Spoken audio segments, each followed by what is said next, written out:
সুপ্রিয় শিক্ষার্থীরা, এবার আমরা এক্সারসাইজ 14 এই অঙ্কটি করব।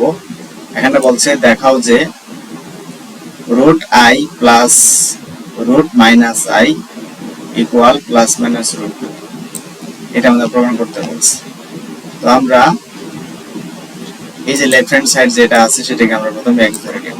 তো ধরি root i plus root minus i equal x ধরে নিব। এখন আমাদের বের করতে হবে কি প্লাস মাইনাস রুট 2, এই দুইটা জিনিস থেকে। তো এটাকে আমরা সাজিয়ে নিলাম, x টাকে এই পাশে আনলাম আর এই বাম পাশে যে মানগুলো ছিল সেটাকে ডান পাশে আনলাম, যাকে বলা হয় সাইড চেঞ্জ। পুরোপুরি আমরা সাইড চেঞ্জ করে নিলাম। এখন দুই পাশে বড় করব, এই পাশে হোল স্কয়ার, এই পাশে হোল স্কয়ার। কেন বড় করব? কারণ আমাদের 2 বের করতে হবে, মান তো বের করতে হবে। তো বর্গ না করলে তো মান বসানো যাবে না, মানে মান বের হবে না, রুটটা ক্যান্সেল হবে না। এই জন্য দুই পাশে বড় করে নিলাম। বাম পাশে এক্স স্কয়ার ছিল থাকলো, এটা সূত্র বসাই। এটা ধরি এ, মানে এ অংশটা হচ্ছে এ প্লাস এটা হচ্ছে বি হোল স্কয়ার। সূত্র কি? এ প্লাস হোল স্কয়ার সূত্র কি? A square plus 2ab plus b square. তো সূত্র বসাচ্ছি, এটা হচ্ছে এ, এই যে এ স্কয়ার, তারপরে কি প্লাস 2a বি, তারপরে কি প্লাস এই যে বি স্কয়ার। সূত্র বসাই দিলাম। এখন ভাঙাই, এই যে রুট এবং স্কয়ার কাটাকাটি গিয়ে ভিতরে কি আছে আই, এই যে আই থাকবে।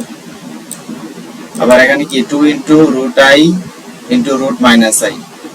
এখানে এই যে রুট রুট কাটা যাবে, কাটা গিয়ে কি থাকবে, এই যে এখানে আই আর এখানে মাইনাস আই, তাহলে মাইনাসটা থাকবে আর আই এর সাথে আই গুণ হয়ে আই স্কয়ার হবে। ওকে, তাহলে কি প্লাস 1 প্লাস আই আর এখানে শেষে কি মাইনাস, এটা কাটাকাটি যাবে, কাটাকাটি গিয়ে কি থাকবে, এই যে অংশটা থাকবে। তো এখানে আমরা জানি এই যে মাইনাস আছে, এই মাইনাস আর প্লাস এই গুণ হবে, গুণ হয়ে কি আসবে, মাইনাস আসবে। আর এখানে কি আছে আই স্কয়ার, এই যে আই স্কয়ার। তো পরের লাইনে, তো আমরা যেহেতু জানি আই স্কয়ার মান হচ্ছে -1, এই যে -1 লিখে দিলাম। তো পরের লাইনে এই যে মাইনাস আর এই যে মাইনাস গুণ হয়ে প্লাস, আর 2 এর সাথে 1 গুণ করলে 2, এই হচ্ছে 2। তাহলে x স্কয়ার মান কত পেলাম? 2। এখন বাম পাশে স্কয়ার যে ডান সাইডে দিতে, তাহলে রুট হবে আর প্লাস মাইনাস আসবে। সো x এর মান পেয়ে গেলাম কি রুট ওভার প্লাস মাইনাস 2। আমরা ধরেছিলাম এই লেফট হ্যান্ড সাইড কে x ধরেছিলাম, এই যে, আর এই যে x এর মানে আমরা পেয়ে গেলাম কি প্লাস মাইনাস 2, যেটা আমাকে প্রমাণ করতে বলছে যে এই অংশ থেকে এই অংশ প্রমাণ করো।